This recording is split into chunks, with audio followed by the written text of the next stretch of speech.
Assalamualaikum warahmatullahi wabarakatuh. Kali ini bertemu dengan Ibu akan membahas materi kimia kelas 10, yaitu materi tentang hakikat ilmu kimia.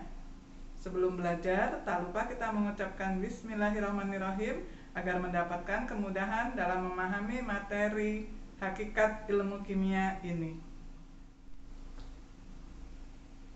Materi yang pertama pada bab ini adalah definisi ilmu kimia. Ilmu kimia itu merupakan ilmu yang mempelajari susunan materi, sifat-sifat materi, perubahan materi, serta energi yang menyertai perubahan tersebut. Jadi materi di alam ini bisa berubah, misalnya air berubah menjadi es, atau sebaliknya es berubah menjadi air. Nah, ilmu kimia itu mempelajari tentang berapa energi yang dibutuhkan untuk mengubah wujud zat tersebut. Cabang-cabang ilmu kimia itu ada 8 macam. Yang pertama, kimia anorganik. Kimia anorganik itu mempelajari khusus zat-zat kimia yang ada di dalam benda mati. Misalnya kita mereaksikan beberapa zat di dalam laboratorium. Yang kedua adalah kimia organik. Organik itu mempelajari zat kimia dalam makhluk hidup. Misalnya proses apa dan reaksi bagaimana yang terjadi pada proses fotosintesis. Yang ketiga adalah kimia analitik, yaitu menganalisa bahan-bahan kimia dalam suatu produk. Misalnya ada makanan atau minuman, itu dianalisa di dalamnya terdapat zat-zat kimia apa saja. Kita lanjutkan ke cabang ilmu kimia yang keempat, yaitu kimia fisik. Kimia fisik mempelajari penentuan energi yang menyertai terjadinya suatu reaksi kimia, sifat fisik serta perubahan kimia. Misalnya dalam proses perubahan wujud zat cair menjadi gas. Itu kita bisa menghitung besarnya titik didih serta kalor yang dibutuhkan untuk mengubah wujud zat cair tersebut. Yang kelima, kimia lingkungan itu mempelajari segala sesuatu yang terjadi di lingkungan, misalnya pencemaran lingkungan dan cara penanggulangannya. Misalnya terdapat air sumur yang tercemar zat-zat kimia, nah itu dipelajari dalam bidang khusus yaitu kimia lingkungan, zat-zat apa saja yang menjadi pencemar dan bagaimana cara penanggulangan pencemaran tersebut. Yang keenam adalah kimia inti atau radiokimia. Kimia inti ini mempelajari zat-zat radioaktif. Yang sering kita lihat di rumah sakit, penggunaan kimia inti ini adalah pada proses ronsen pasien. Itu menggunakan sinar X dan prosesnya disebut radiokimia. Yang ketujuh adalah kimia pangan, mempelajari cara meningkatkan mutu bahan pangan. Ini maksudnya pembuatan zat-zat pewarna pada makanan, zat pengawet pada makanan, ataupun minuman. Jadi dicari zat-zat yang aman untuk mewarnai dan mengawetkan makanan atau minuman. Itu dipelajari dalam kimia pangan. Yang terakhir adalah kimia farmasi. Kimia farmasi ini khusus untuk penelitian dan pengembangan obat-obatan.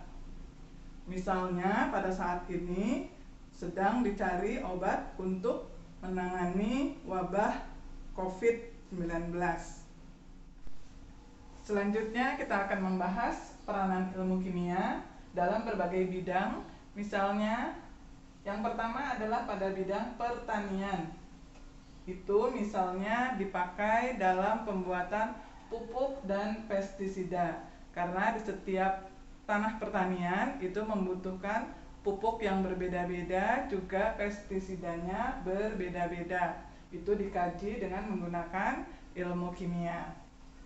Yang kedua pada bidang kedokteran, itu pasti pada pembuatan obat-obatan, lalu juga pada ronsen dan kemoterapi untuk penderita penyakit kanker. Yang ketiga adalah pada bidang geologi. Itu misalnya untuk penentuan kandungan mineral yang ada dalam batu-batuan dan juga untuk penentuan umur fosil. Ya, jadi jika pada suatu tempat ditemukan fosil, maka digunakan ilmu kimia untuk memperkirakan berapa juta tahun umur fosil tersebut. Yang keempat pada bidang kesehatan dan kecantikan, itu sering kita pakai dalam kehidupan sehari-hari, misalnya pembuatan sabun, sampo, parfum, dan lain-lain. Sabun muka dengan sabun tangan dan sabun mandi itu pasti kandungannya berbeda-beda. Nah, itu dipelajari dengan menggunakan ilmu kimia. Berikutnya kita bahas peranan ilmu kimia dalam bidang industri. Industri itu adalah pabrik-pabrik ya, misalnya dalam pembuatan plastik, ban mobil, lalu bahan pakaian atau baju. Pembuatan plastik juga bermacam-macam kandungan plastiknya, macam-macam plastik misalnya untuk wadah makanan dan juga misalnya untuk pipa, paralon, dan lain sebagainya, pasti kandungannya juga berbeda-beda. Nah, itu dikaji dengan menggunakan ilmu kimia. Begitu juga dengan ban mobil atau ban motor, juga kandungannya, zat-zat kimianya juga berbeda-beda. Yang keenam dalam bidang pertambangan, misalnya pengolahan minyak bumi menjadi bensin, solar, oli, minyak tanah, aspal, dan sebagainya. Jadi minyak tanah yang di dalam bumi itu diambil, lalu dengan proses destilasi kimia itu dipisahkan menjadi macam-macam, misalnya ada yang bensin, solar, oli, minyak tanah, lilin, aspal, dan sebagainya. Itu menggunakan proses destilasi kimia. Selanjutnya pada bidang perikanan dan kelautan, itu ilmu kimia dipakai untuk menganalisis kualitas air dan pengkajian air untuk budidaya perairan. Jadi kandungan air misalnya untuk memelihara ikan lele dengan ikan mujair dengan udang, itu kandungan airnya harus berbeda-beda. Nah, itu dikaji dengan ilmu kimia. Yang terakhir pada bidang forensik, ini sering digunakan pada kepolisian ya, untuk penyelidikan hal-hal yang berbau kriminal. Misalnya pada penggunaan tes narkoba, itu dengan menggunakan zat-zat kimia, lalu pengujian sidik jari. Jika terjadi suatu peristiwa, maka polisi akan menyelidiki sidik jari yang tertinggal pada TKP. Nah, itu dengan menggunakan zat-zat kimia.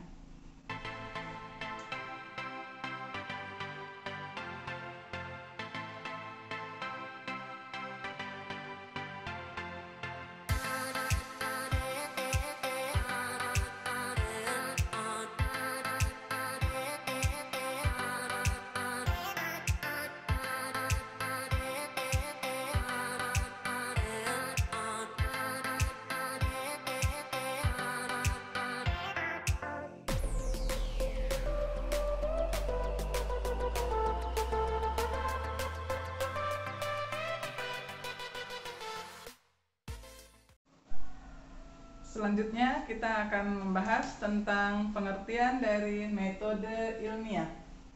Metode ilmiah itu adalah proses berpikir untuk memecahkan masalah secara sistematis, empiris, dan terkontrol.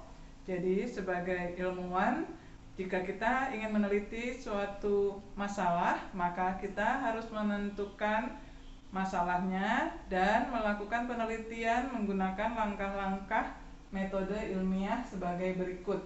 Ada 5 langkah. Yang pertama, merumuskan masalah. Masalah misalnya dalam kehidupan sehari-hari terjadi pencemaran air minum atau air sumur Nah, itu kita rumuskan masalahnya bahwa kita akan meneliti pencemaran air sumur. Lalu yang kedua, merumuskan hipotesis atau jawaban sementara yang masih memerlukan pembuktian. Jadi kita membuat dugaan kenapa air sumur itu tercemar. Misalnya, di dekat air sumur itu terdapat pabrik pakaian atau pabrik plastik. Itu dugaan kita sementara. Itu adalah disebut hipotesis. Setelah merumuskan hipotesis, maka kita harus mengumpulkan data. Mengumpulkan datanya, misalnya kita mendatangi pabrik itu, melihat proses pengolahan sisa limbah pabrik. Apakah betul mencemari lingkungan sekitarnya atau tidak. Itu mengumpulkan data-data. Selanjutnya menguji hipotesis. Dari data-data yang dikumpulkan, maka kita pilih hipotesis mana yang salah dan hipotesis mana yang benar sesuai dengan data-data yang kita kumpulkan. Dan yang terakhir adalah merumuskan kesimpulan. Jadi kesimpulannya, betul tidak pencemaran itu disebabkan oleh adanya limbah pabrik. Jika betul, bagaimana penanggulangannya, dan jika salah, maka kita harus mencari penanggulangan yang lain. Demikianlah pembahasan materi hakikat ilmu kimia kali ini. Semoga kalian dapat memahaminya dengan baik. Dan untuk evaluasi diri kalian, apakah sudah memahami atau belum materi ini, berikut ini ada 2 tugas yang harus kalian kerjakan. Yang pertama, kalian harus diminta menjelaskan 3 peranan ilmu kimia di kehidupan sehari-hari, tentunya yang berbeda dengan yang tadi sudah dijelaskan. Ya, jadi harus berbeda dengan contoh-contoh yang sudah disebutkan tadi. Lalu tugas yang kedua itu adalah menuliskan zat-zat kimia yang terdapat dalam 5 macam produk yang ada di sekitarmu atau di dalam rumah. Itu kan ada pembasmi serangga, ada obat-obatan, ada odol, sabun, parfum, dan sebagainya. Itu kalian tuliskan di dalam tabel ini nama produknya apa, lalu dilihat zat-zat kimia yang terkandung dalam produk tersebut. Ditulis misalnya ada 5 macam kandungan zat kimia, ditulis di sini. Lalu manfaat produk tersebut dan efek sampingnya. Alhamdulillah, bab yang pertama yaitu tentang hakikat ilmu kimia telah selesai kita bahas. Semoga kalian dapat memahaminya dengan baik, dan jika kalian membutuhkan soal-soal latihan yang lebih banyak tentang materi kimia, kalian bisa mengunjungi blog kimia. Semoga dimudahkan blogspot.com. Semoga bermanfaat. Wassalamualaikum warahmatullahi wabarakatuh.